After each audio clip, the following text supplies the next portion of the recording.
I'd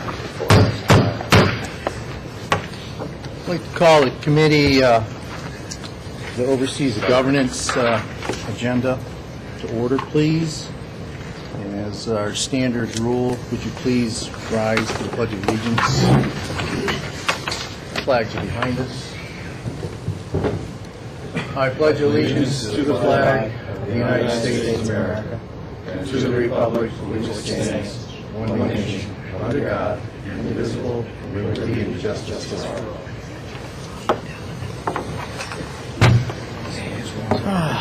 Thank you very much. Mr. Ferrara, would you please call roll call for the Governance Committee? I will, Mr. Chairman. David Bergstrasser. Here. Michael Astafan. Here. Albert Hayes. Here. Thomas Stover. Here. Thank you.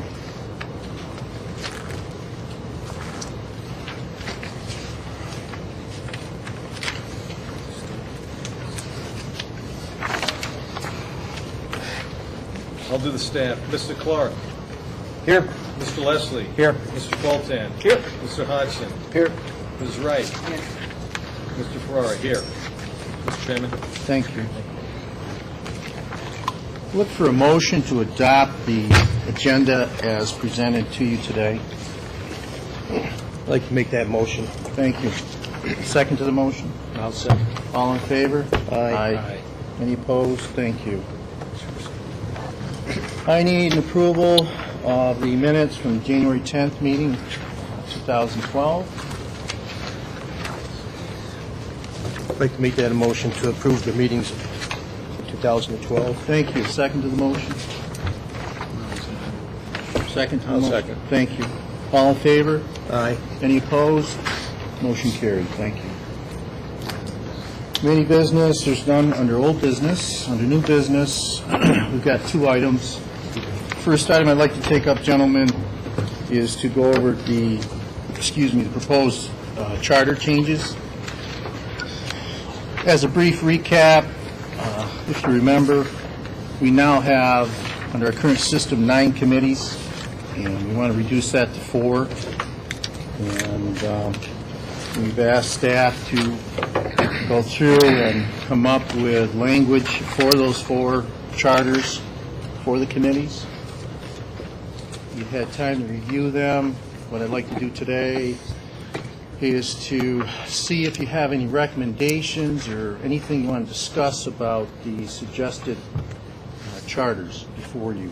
First one would be the Governance Committee Charter.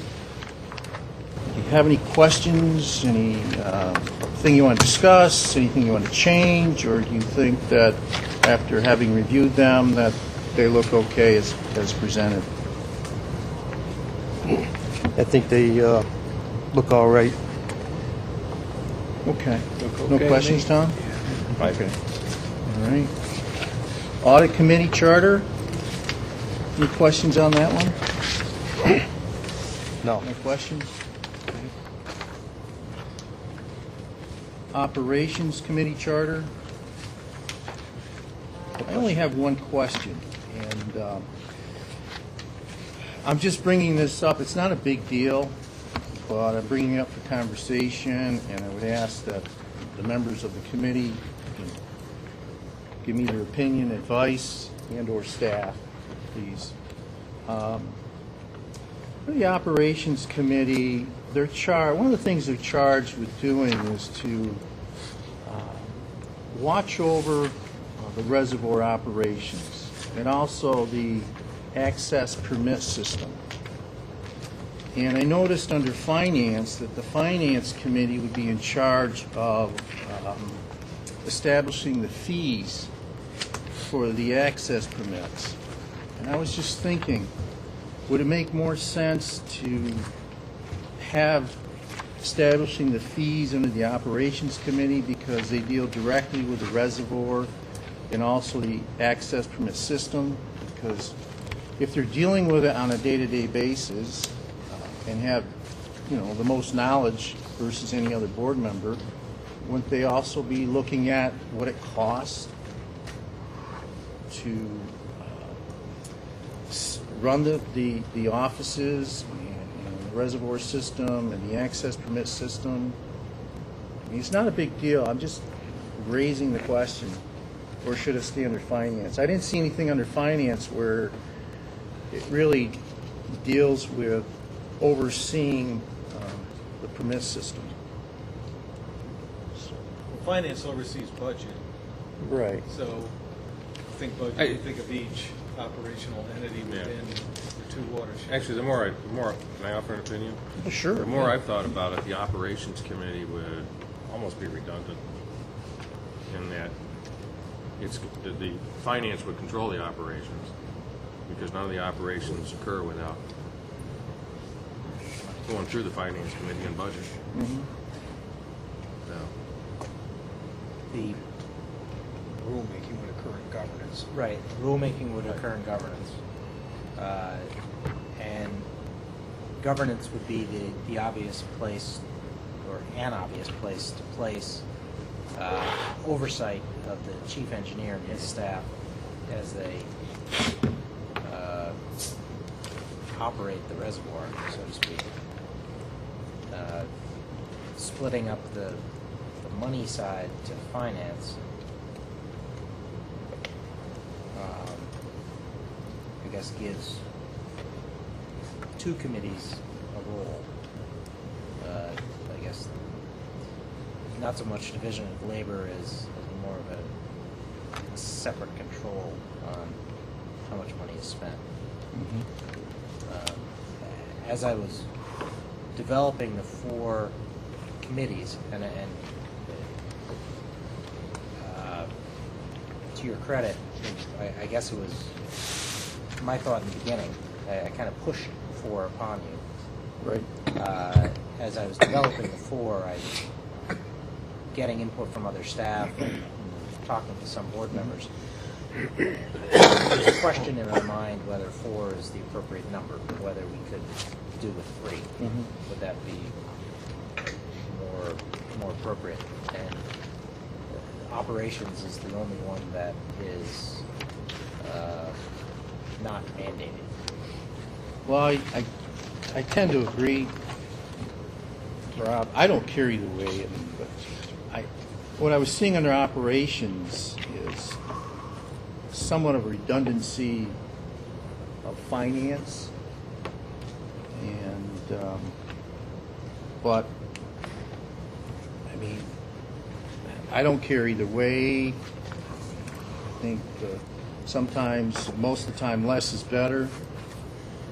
But I don't know what the other board members. I think that was the purpose of this entire, was less is better. So then, I know where you stand, Dave, and I see some redundancy there. I like I said, I don't care either way. I mean, I'd be in favor of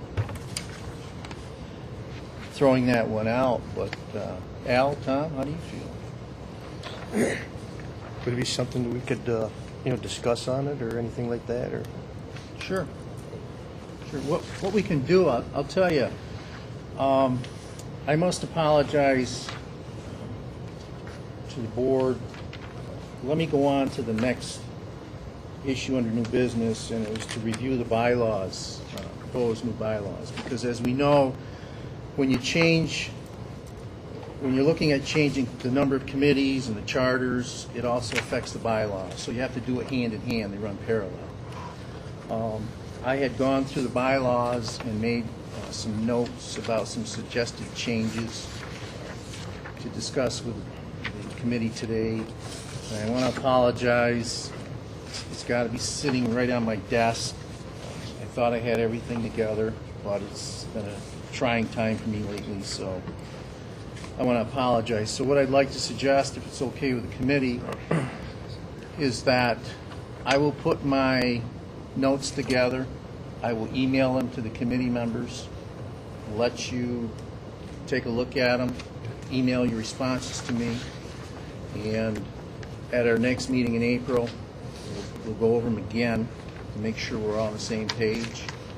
And then we may be able to present all of this to the full board for their approval. There's no real hurry for this. So in April, we might be able to present it to the full board for their vote, or we may shift it over to May. But if it's at the point through the emails that we feel it can go to the full board for a vote in April, then I will see to it that the full board gets all the revisions and ample time to review it. I'm not going to have the full board come and the day of the meeting and not have preparation. So I assure the full board of that. So if it's okay with the committee members, then I will send those notes out to you. This will give Albert you time and maybe Tom time to, and myself, to think about the operations committee, whether we need it or not. And if, when you're thinking about it too, also think, are there any aspects of it that are not covered by governance or not covered by finance that we might need to shift over? And if you need to ask staff for any assistance on some of that information, please do. I know they'll be glad to help. So if the committee's okay with this, then Yeah, that's fine. great. I really appreciate it, and again, I apologize for that. At this point, Rob, if you have anything you want to recommend, suggest, say, and also Rick. Sure. As I was putting together the 4 committee charters, I tried to bring them into a pattern, so to speak, or into a simple mold, so that the purpose, the powers, the composition and selection of members, etc., was consistent from one charter to the other. A couple of things came up as we really took a good close look at the language that the Authority Budget Office presented us with. And the committee charter for finance is a good example for my first point. Under composition of committee and selection of members, it says the committee shall be comprised of not less than 3 independent members of the board who shall constitute a majority on the committee. As you read that sentence, you realize there's a potential that the board chair could appoint somebody to the committee who's not a sitting board member. As you go a couple paragraphs later, it says that finance committee members shall be prohibited from being an employee of the regulating district.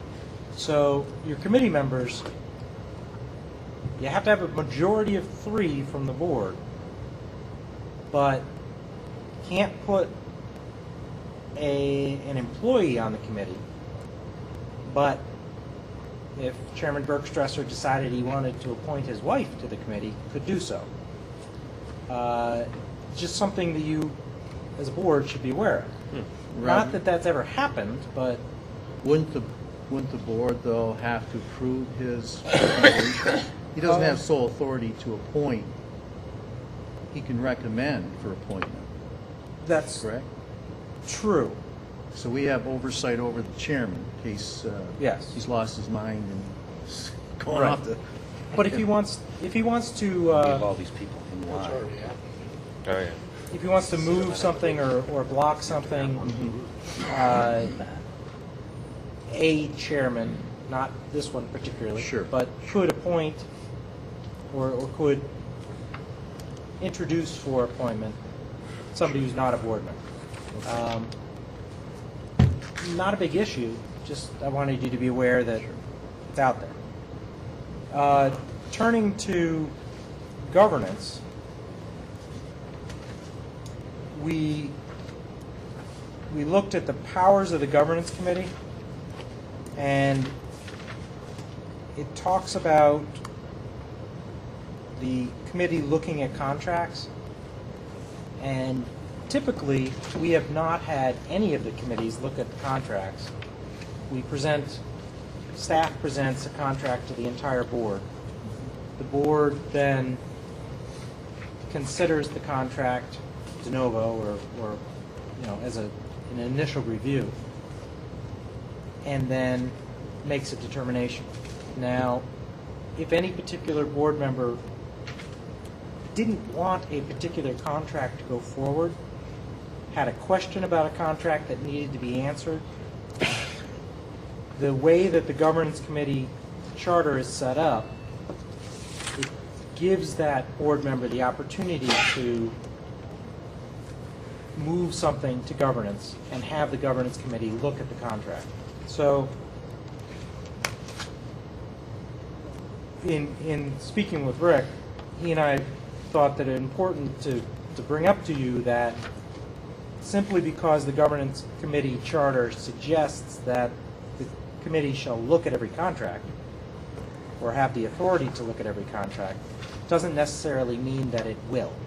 It provides a spot that a board member who's a little queasy over a particular contract can say, you know what, I don't want to kill it outright, but I do need to have clarification on something, and I think it should go to governance to allow that committee to expand on that issue and come up with an answer. I had one other comment on the audit committee, I believe. Oh, just in audit, on the second page, there's the internal, I guess it's the third page, it's the internal auditor's function. Just keep in mind, we only have one person to do this function. So while it sounds as though the committee has a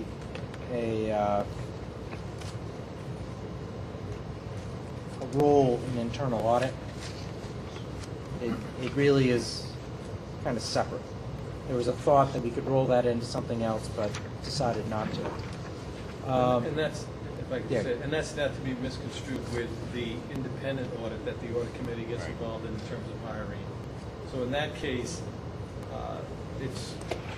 it looks at those entities, that's actually designed for those entities that actually are mandated to have an internal audit function. So larger entities are actually mandated, and there's an annual review that everyone has to go through, to include the district, to make a determination as to whether or not you need to also have an audit committee. We go through that every year, and certainly in terms of scope and mission, there's really, unless something dramatically changes with regard to what we do, we'll never be mandated to have an internal audit function, although internal audit happens as just a matter of good governance and fiscal policies. Wouldn't that be if the committee has that authority and power, wouldn't that be a safety check for our organization to make sure that our chief fiscal officer is doing his job? Yeah, they have. It takes him off the hook too. Poor guy's out. We're so small. He's hanging there by himself. You know what I'm saying? Right. The committee does have an oversight responsibility over the CFO. Finance has you, right? Correct. But again, in those entities, larger entities where there's more diversity, if you will, in terms of the transactional processing, Yeah. and that accounting scope is so great, then the state has decided that it's probably important for those larger entities where it's a little more complicated to have an internal audit function, which again would also, to your point, would give another balance and oversight to those activities that the CFO would be responsible for. Okay, if you could do the committee a favor then, since you're bringing them up today, these questions and concerns and points, would you please email them to the committee members? Sure. That would include our ex officio Chairman Bergstresser. So it'll be myself, Tom, Alan, and Dave. That way we can review what you're bringing up today and see if we need to take a look at some wordage in these charters, because if it needs to be there, then it needs to be there. If it doesn't, let's take it out type thing. Okay. That's good. I'm glad people are, the time can be a good factor in some cases. In fact, someone told me today that, things happen for a reason, so maybe my forgetting the revised bylaws, edited bylaws was a good thing, so. Any other comments, suggestions, recommendations at this point? It's nice to see that we're having some discussion. It's nice to see that, things aren't just passing through all the time, that, we're picking this apart. Again, I don't want to rush this through. I mean, I don't want to waste time either, but hopefully we can change the bylaws and the charters and make them such that they're somewhat flexible, like a rubber band, to the best of our ability. That way we don't have to change them all the time. So, thank you, gentlemen. If there's no other comments, then I would look for a motion to adjourn the governance committee meeting. I make a motion for. A second? I'll second. All in favor? Aye. Thank you.